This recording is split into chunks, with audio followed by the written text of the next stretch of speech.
আমি যে বলবো আমার কাছে এমন একটা বক্স আছে যার মধ্যে এত টাকা আছে যে আমার বুঝতে পারবেন না।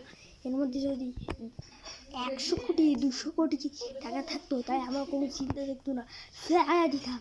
কারণ এর মধ্যে আছে যে 1 টাকা, 1 টাকা কি আমরা আপনারা জানেন কত গাড়ি মার্সিডিজ পুরো পৃথিবী কিনে যাবে 1 টাকা দিয়ে। আর এর মধ্যে যদি থাকতো 2-3 কোটি টাকা তাহলে আমি তো হাগুন পড়াতাম। আর এর মধ্যে 1 টাকা, ইয়া ইয়া ইয়া ইয়া ইয়া হা 1 টাকা যদি আমার 9 টাকা আছে। 1 টাকা তোর কাছে আছে? আমার কাছে 1 টাকা 10 টাকা। ওরে আল্লাহ, তুই কইস কি তুই তো 10টা পৃথিবী কিনতে পারবি?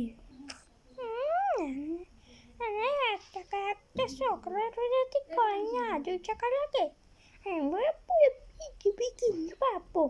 তা আবার 10 পাগল কই কি